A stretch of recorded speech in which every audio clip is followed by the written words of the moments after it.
พี่น้องเอ้ยก็ถือว่าตอนนี้การใส่ชีญัวก็ถือว่าด้านหน้าด้านหลังก็ถือว่าแล้วเรียบร้อยเนาะซึ่งมื้อแรกนี่เพิ่นน่าจะได้ใส่ข้าวบ่หรือว่าหลังจากที่กินข้าวแล้วเพิ่นก็น่าจะลุยเลยก็ถือว่าเวียกงานก็ยังอีกบ่หลายหันนะก็มีแต่ว่าบางทีเพิ่นแยกกันทั้งนี้ใส่ข้าวทั้งนั้นกบไม้ก็ได้บาดนี้อืมเดี๋ยวรอรุ่นกันไปตอนนี้เพิ่นก็เริ่มพักผ่อนแล้วถือว่าเริ่มงามขึ้นแล้วเด้ ก็มีแต่ว่าเบาล่าวเพิ่นเสนอมาเมื่อกี้นี่เนาะที่แรกๆเพิ่นว่าเพิ่นยังบ่มีเงินค่าสร้างที่นี่มีแล้วแต่ว่าเพิ่นเสนอมาเรื่องห้องน้ำเนาะว่าสิเฮ็ดห้องน้ำให้ทั้งเอ้ยวัดใหม่นี่แหละเพราะว่าโตัวเก่าน่ะมันดอกไปแล้วสมมุติว่าดำเนินการเลยนี่ค่าแห้งนี่เท่าไรช่างปรึกษากันเฉพาะเนาะเอาลองคร่าวๆเบิ่งบอกเจ้าว่าประมาณเท่าไรเจ้าว่า200นี่ประมาณ200เนาะแล้วก็บ้านประตูบานประตูวงกบทางเข้าทางออกทางเข้าเนี่ย แล้วก็ปูนประมาณปูนนี่ก็คัดก้อซื่อๆนี่ก็ประมาณ5 ทงนี่แหละมั้ยชอบเนาะรวมทั้งสาบอีกอย่างประมาณ10เนาะรวมทั้งสาบ10สอบประมาณ10สอบแต่ว่าไม้นี่ได้ใหม่หมดนะได้เปลี่ยนไม้เบิดเนาะเปลี่ยนใหม่หมดแล้วมันดอกสบายดีสวัสดีพ่อแม่พี่น้อง FC เบิดสุขุสู่คนว่าจะเป็นฝั่งไทยฝั่งลาวหรือว่าสิเป็นทางต่างประเทศก็ยินดีต้อนรับเข้าสู่ช่อง YouTube บ่าวแอนสตูดิโอหรือว่า Facebook Fanpage บ่าวแอนอีกแล้วเอาพี่น้องส่งเปิดภาพมาตอนนี้ก็ยังอยู่บ้านของเอื้อยวันเพิ่นอีกคือเก่าเด้อพี่น้องเอ้ยซึ่งเป็นว่าตอนนี้ทั้งสร้างเพิ่นก็ถือว่าใส่ซีญัวใส่ข้าวนี่มื้อนี้ก็น่าจะเช็ดชิดหรือว่าน่าจะได้ใส่เป็นลมอะไรเนาะซึ่งมื้ออื่นมานี่ก็น่าจะได้มุงเนาะถือว่าสร้างเพิ่นก็เฮ็ดรวดเร็วแบบทันใจพอสมควรเนาะหลังจากที่ประเทศออกมากับซีมือก็ถือว่าโอเคเนาะพี่น้องเนาะพอดีว่าหลังจากที่เบาแอนเข้ามามือก่อนๆทางเบาลาวเพิ่นก็เสนอมาว่ายังบ่มีเงินค่าสร้างเนาะ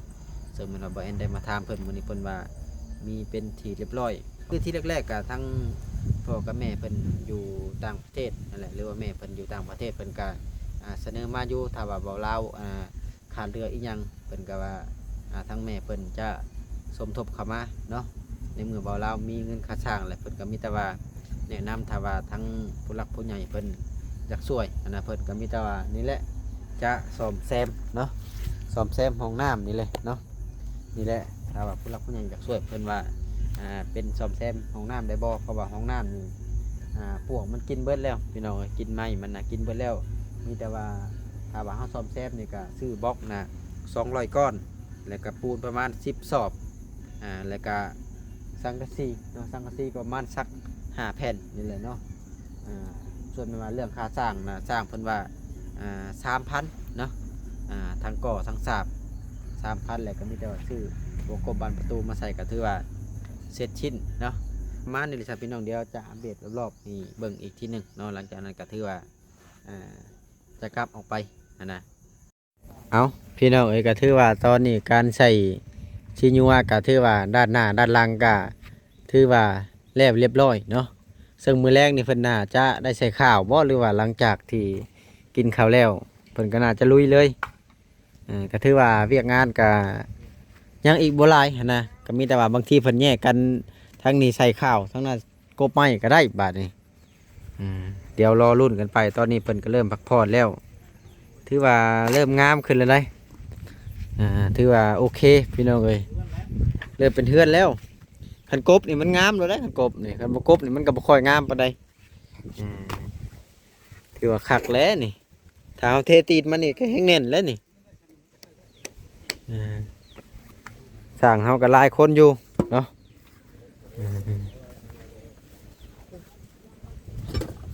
และถือว่าเพิ่นก็เริ่มหยุดแล้วมันเที่ยงแล้วนะถือว่าเฮากับบ่ได้เลี้ยงข้าวเพิ่นเฮาบ่มีงบพี่น้องมีแต่ว่าถ้าว่าทางผู้หลักผู้ใหญ่เพิ่นจักซื้อของอยู่ของกินให้เพิ่นก็ยินดีเด้อทางเฮาก็ได้บางทีมีผู้หลักผู้ใหญ่โอ้เพิ่นว่าช่างกินข้าวกับหยังเด้มื้อนี้คือบ่มีน้ำเขียวน้ำหวานมาให้ช่างแท้หั่นนะ FC บางคนเพิ่นก็สิคอมเมนต์มาหั่นนะ ตัวนี้เว้าตรงๆเลยพี่น้องเอ้ยเฮาบ่มีงบตัวนี้ก็มีแต่ว่าเบาลาวเพิ่นเสนอมาเมื่อกี้นี่เนาะที่แรกๆเพิ่นว่าเพิ่นยังบ่มีเงินค่าสร้างที่นี่มีแล้วแต่ว่าเพิ่นเสนอมาเรื่องห้องน้ำเนาะว่าสิเฮ็ดห้องน้ำให้ทั้งเอ้ยวาดใหม่นี่แหละเพราะว่าตัวเก่าน่ะมันดอกไปแล้ว แต่ว่าไม้น่ะมีแต่ว่าสิเอาไม้หลังเก่าแล้วก็นี่แหละถ้าว่าสมมุติเฮามีงบก็จะให้สร้างเพิ่นดำเนินการเลยได้อืมนี่แหละสมมุติว่าดำเนินการเลยนี่ค่าแห้งนี่เท่าไรสร้างลองปรึกษากันก่อนบ่ ปรึกษากันก่อน อย่าได้เฮ็ดผู้เดียว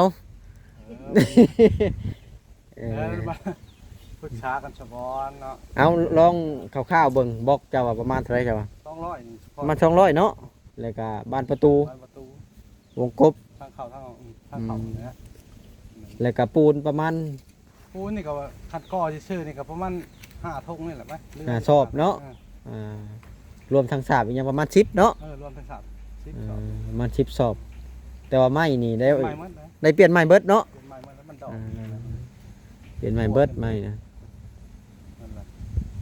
แต่ว่าเสานี่เสาเก่าเนาะ เก่าได้บ่โอ้ย200ก็สิเหลืออยู่ดอกมันบอกมัน เรือพอบ่แอนเคยอัน เพราะ ไป ว่าทางนี้มันมีแต่แมตร50ซื่อๆได้แมตร50 60 มันกว้างไปทางนี้เนาะ ทางนี้มันแมตร80นะแมตร50คูณแมตร80 พอบ่แอนช่างหลายบ่อน300มันเรือ100ป่ายพุ่นน่ะ 2เมตรคูณ2เมตรนั่นนะ เรือ100ป่าย ขนาดห้องน้ำเมตร80เมตร80อันนี้มันบ่ฮอดเมตร อันนี้เช่ามันก็แห้งต่ำลงเนาะ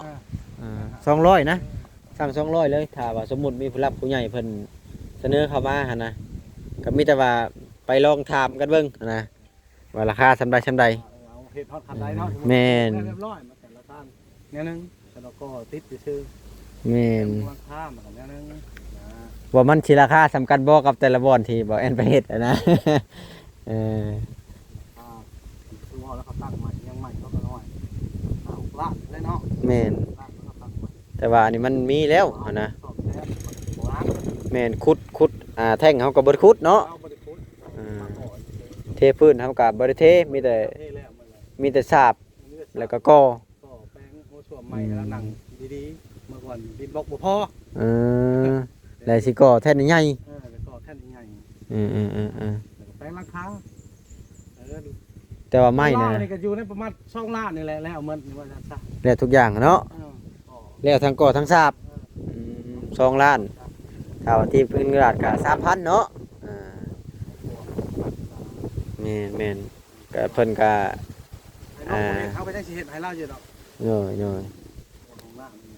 ก็ถือว่าเพิ่นก็น่าสิเฮ็ดนำกันนั่นแหละสร้างกับเจ้าก็เนาะ ระดมไอ้เนาะ เอาเดี๋ยวมาเบิ่งก่อนสิ่งใดที่มันเอาได้ก็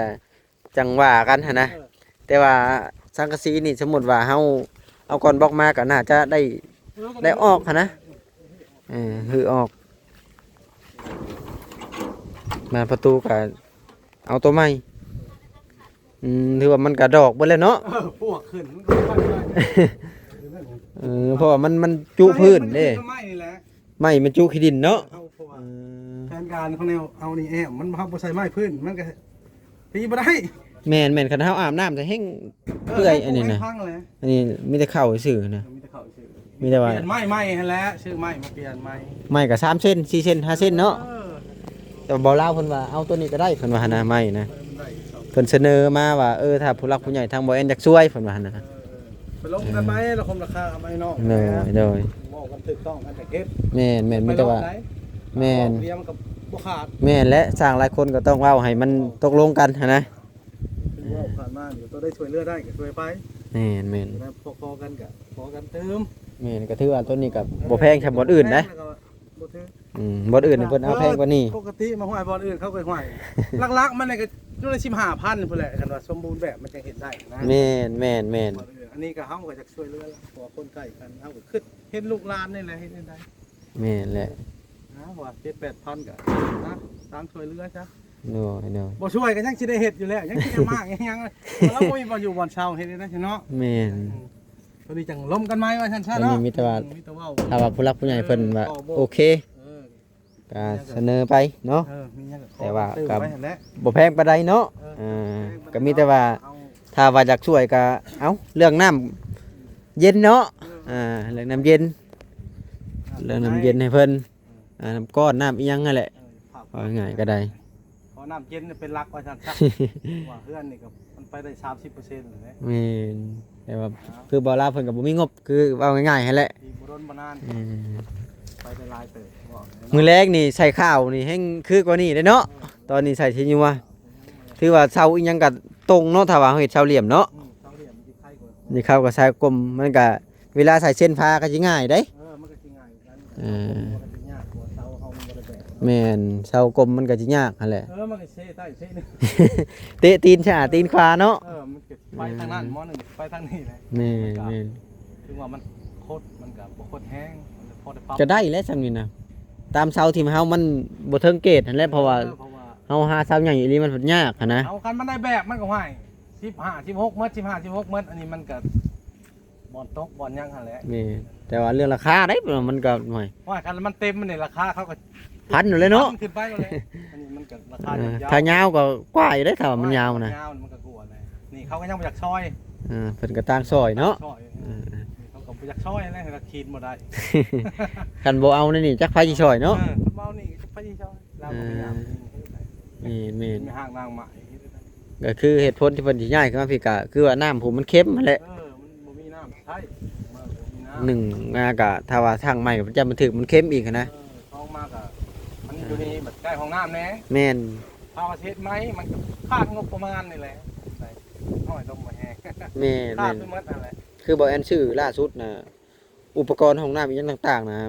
เบิดอยู่ประมาณ9ล้าน ทุกอย่างกูมื้อมันก็บ่ถึงดินบอกมาก่อน4,500เลยเนาะอย่างน้อย ขายอยู่4,500บางที่ก็5,000พุ่นเด้บ้านเฮาสิได้4,500บาทได้ บ่แอนสั่งแต่เถื่อมีแต่5,000ไม่18ตัวละแสน ตัวละแสนเป็นมายางให้ธรรมดามันก็ไป90 95ไม่รวมนะ มันบ่คือเก่าเลยแผ่นมันก็ยังแผ่นแทนเช้าแล้ว แม่นแม่นแสนซาว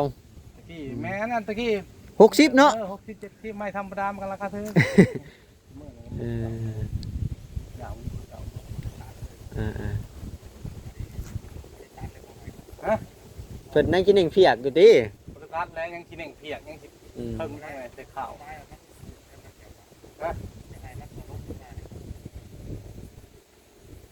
ฮะ ไปเบิ่งดูเพิ่นว่าตัวใดน่ะ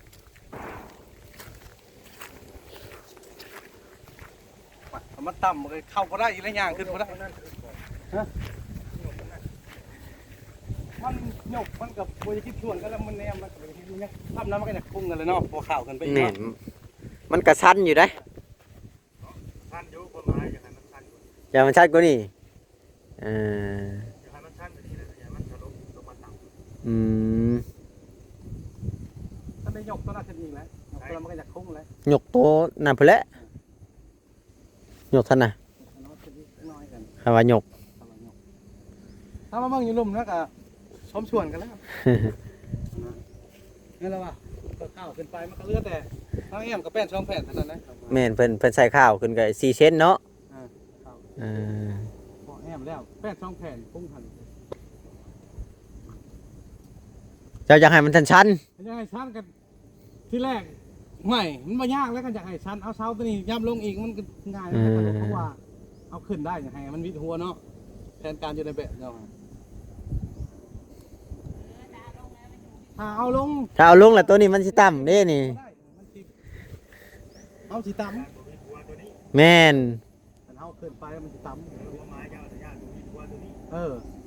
ค่อยโลดค่อยโลดลงมาแล้วก็เอาเข่าบ่ได้ขึ้นบ่ได้ย่างบ่สุด ได้ก้มเนาะเออได้ก้มมันได้เลยได้ก้ม เอาขึ้นบ่ได้ปุ๊บเอายืนแล้วมันต่ำหัวผู้สูงบ่ต่ำนั่นล่ะประเทศใจเรา แม่น50ก็ยังบ่ต่ำเนาะ เฮ็ดใจเราไม่น่าชื่อคอมพิวเตอร์ต่ำเพราะว่าเฮ็ดแถววงกลมพุ่นเด้แต่บ้านประตูใหญ่หันสิได้เปลี่ยนอยู่ ได้ เพราะมัน2เมตร มันยาว มัน2เมตร อ อันนี้มันได้แต่เมตร80นี่มันต้องเปลี่ยนไหมถ้าเฮาตัดมันก็วิดขอบมัน ได้เอาแกไปเปลี่ยนเนาะ ต้องเปลี่ยนตะบาน เออ แต่ว่าวงกลมแห่งตัดลงได้ แม่น ตัดจะเมตร80มาเฮ็ดใส่วงกลมถ้าว่าตัวนี้ต่ำ มันจะอาศัยวงกบมันจะกินกัน แม่น อย่างน้อยมัน บ่ลาวได้เอาวงกบมาเปลี่ยนอีกแล้วบาดนี้อืม รักษาไม่ได้ให้รักษา มันยังจะออกมาอยู่ห่างกันลินมันยังจะออกมาซี บ่เอามาซาเท่านี้หลายๆคนก็คอมเมนต์มาจะได้ว่าอยากให้บ่ลาวแอมข้างหนึงเพิ่นว่าแอมข้างใดข้างหนึงแล้วจ้องข้างหนึงนะแอมข้างนี้บ่นะฝนมันมาด้านนี้บ่แล้วจงด้านนี้ไว้นะบางคนข่อยเห็นในคอมเมนต์นะ แอมมันจะเป็นเอานี่ก็ได้เพิ่มมาอีกนะ แม่น แล้วอ่ะที่ของเขาว่ากันว่าแอมของเดียว แต่ว่าที่เห็นมาในบริษัท อืม เนาะบริษัท อันมันปัจจัยก็ได้แล้วว่าเรื่อง ฝนเนาะเจ้ามันสิมาทางใด มันมาทางหน้าทางหลังมัน อืม เนี่ยมาห้องนี้มันก็คันห้องนี้ อืม อันนี้มันก็ใช้ระเบียงเหมือนว่าสิในหูเจ้าค่ะ แม่น คันห้องเดียวอันนี้มันก็ใช้ระเบียง คันแต่ด้านในนั่นแหละคันแต่ห้องนั่นแหละข้างนอกก็ปล่อยโล่งเบิดให้เรานั่งเย็นกับลูกแล้วนั่นแหละนี่แหละมา18เท่านี้แล้วนี่ ใส่ทางขึ้นนี่เอา ทางในน่ะแอมก็ เอาเรียบร้อย เทื่อมื้ออื่นเพิ่นมุง ตั้งเส้น แรงแล้ววะเนาะ แม่น มีการเปลี่ยนแปลง เล็งแห่เชียงทรายเพิ่นว่า จังหวะเลยเด็กโทรหันทางเข้าไว้เนาะ เพราะว่าเพิ่นสิออกไปเด้จักหน่อยเพิ่นก็ออกไปเด้สบายดีเอ้ยวัน โดยสบายดี ทางลูกสาวไปทางใดมื้อนี้ ลูกชาวไปรีดน้ำพ่นน้ำยาอยู่ทางป่าอ้อยไปทางบ้านทางพายแหละ ไปกับย่า โดย โอ้ก็เลยอยู่ผู้เดียวมื้อนี้ แมน แม่นบ่อยู่ผู้เดียว อยู่ที่ตะกี้มีอยู่จนมาเพิ่นกับเมื่อ อืม แล้วเพิ่นก็ลา จังหน่อยเพิ่นก็ลามื้อ โดย เป็นจังไดได้วิทยุใหม่แล้ว ได้แล้ว โอ้ได้วิทยุใหม่เรียบร้อยเนาะ โดย บ่แอนก็ซื้อมาวานนี่ซื้อมาแต่ไทยว่าจะเอามาให้เจ้า แต่หลังจากที่ซื้อมาเทือนพัดได้เบิ่งคลิปบ่าวมอบวิทยุให้แล้วว่ะ โด โอ้ ย ย เสียดายเด้ เสีย เนาะ ดายเด้อืม ยังสิเอาอีกอยู่บ่ซะยังอยากได้อีกอยู่บ่ เราแล้วสองหน่วยเก็บไว้หน่วยนึงมันตายตัวนี้ ยังอยากได้อีกอยู่บ่เป็นอยู่ โดยยิ่งได้อีกอยู่ ยังได้อีกอยู่อืม นั่นว่าได้แหละแว่น้ำแน่นั่นนะอันนี้นะ อ้าวจามันตายเลยค่ะ ไปเอามันอย่างสิตายอยู่ในเฮือนกับสิตาย โย่ยันตุเหี่ยวไปเหี่ยวมา โอ้ยเจ้าหน่อยพัดมีซองอันแห้งบ่หักษามันแห้งทิ่มไปที่ดิบแสดงมาจักมีแต่ว่าข่อยสิป้าไว้เฮือนข่อยก่อน เจ้าแต่ หลังจากที่บางทีได้มีโอกาสเข้ามาหาเจ้าโอ้วิทยุข่อยเสียแล้วตายแล้วก็จังเอามาให้ก็ได้หั้นนะ โดยก็เป็นหยัง บางทีเจ้าหักษาบ่กุ้มเด้ โดย พังเบิดคืนบ่เมื่อคืนนี่ บ่ได้พังอยู่ บ่ได้พังอยู่นำเขาแล้วบ่ได้พัง บ่ได้พัง คันออกมาประเทศจะจังพัง โดย อืมได้พังแล้วบ่มื้อนี้น่ะ ได้พังแล้วเนี่ย อืม ได้พังแตะบ้านนี่พุ่น พังเพลงอีหยังแน่เอ้า ได้พังแต่เพลงลาวยังหมดบ่ได้ขึ้นหลาย เฮียงกันเนี่ย ได้พังเพลงลาว โดยบ่ได้ขึ้นหลายยังบ่ได้หาลูกสาวหาชายให้ลูกสาวบ่อยู่จ้ะ สร้างเพื่อมาเฮ็ดเฮือนแล้ว โดย เป็นเฮ็ดเฮือนบ่ได้น่ะ เฮ็ดเมื่อวานนี่ เมื่อวานนี้ เออ อืมจักคนเพิ่นมายอมวานนี้ เฮ้ยเม็ดหมูทั้งช่างนู่นน่ะ อืม เห็นอยู่บ่เขามายอมเมื่อวาน เฮ็ดก็เฮ็ดบ่คักเราเป็นเฮ็ดก็เฮ็ดมันบ่จะเทียงกัน เห็นบ่ชัดเจน โดย อ่า เป็นอีกได้เห็นบ่ชัดเจนนะ เห็นบ่ชัดเจนนั่นแหละคันเอาวิทยุมา2หน่วยเขาที่หลักหิวไว้หนึ่งแฮงบ่เห็นบาดนี่ แม่นแหละ นี่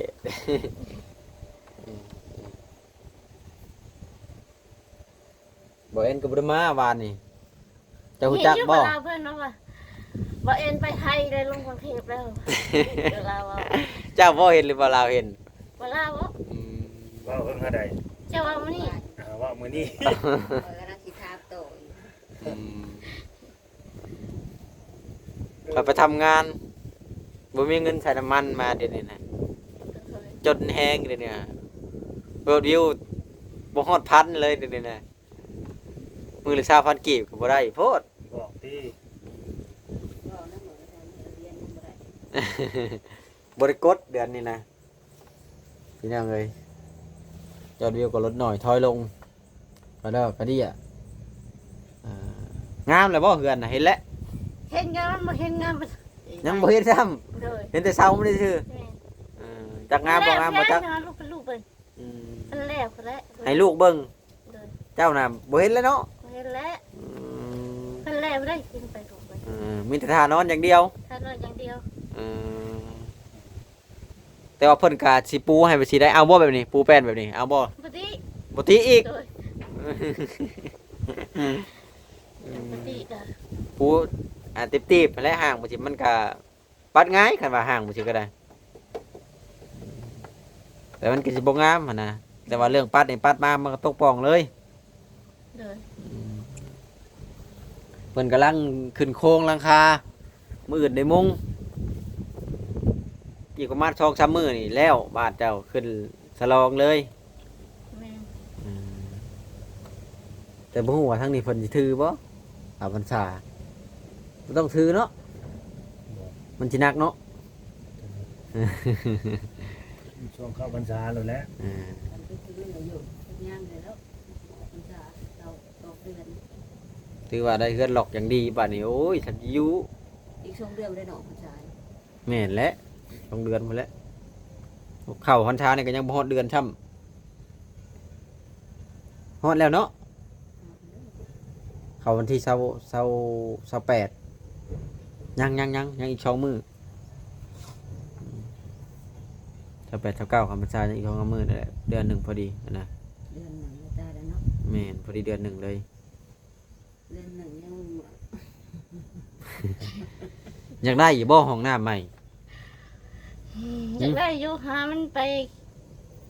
จะได้ยุ่งนะปะ คือว่าที่แรกๆว่าที่อยู่พุ่นบ่แม่นบ่ แม่นอยู่อันทางผู้ใหญ่ใจดีเพิ่นมามากมาแต่มันไกลทั้งเอื้อยในลำบากจะเปิดสิหิ้วลงหันน้ำมันบ่ฮอดเที่ยงก่อนมาเทินก่อนถ้ามันเตะกระทอมันมีแตะบกควายก็ว่า มีแตะบกควาย แม่น อืม บกควายหลายอ่ะ อืม ลูกก็แค่บ้ามันสิจูมันเมื่อยแล้วมันก็ปะที่ หิ้วให้มันหิ้วมันวันนะมันก็ปะน้ำก็ วิทยุก็ได้แล้วเนาะที่แรกๆกับผู้ใหญ่ใจดีทางบ้านก็เสนอมา2 ท่านแต่ว่าเพิ่นยังบ่ได้ฝากเงินฝากคำมาหั่นนะก็เลยยังบ่ได้แจ้งเพิ่นก็ให้แจ้งมื้อซื้อนี่แหละมื้อก่อนมื้อที่เข้ามาแต่ว่าบ่แอนออกไปก่อนมื้อนั้นนะก็บ่แอนก็เสนอเพิ่นว่าบ่ลาวซื้อมาให้แล้วบัดนี้ก็สิมาถามทางบ่ลาวต่อได้คือว่าจมมื้อน่ะว่าบ่มีงบค่าส่งค่าสร้างนี่แหละมื้อน่ะเอ้าสบายดีบ่ลาวเอาสบายดีว่าแอนทอย คือเห็ดจวดจ้าดแท้ไอเทือนนี่ ฮะ คือจวดจ้าดแท้ โอ้ยก็สั่นนี่แหละคอยเป็นคอยไป โอ้มือน่ะคือว่าต้นไม้ยังเป็นต้นอยู่ แม่น บ่ได้เข้ามา2 มื้อ ก็ฮักกะซอยแล้วมื้อวานนี้เสาร์ก็เดือ แล้วก็กบเลย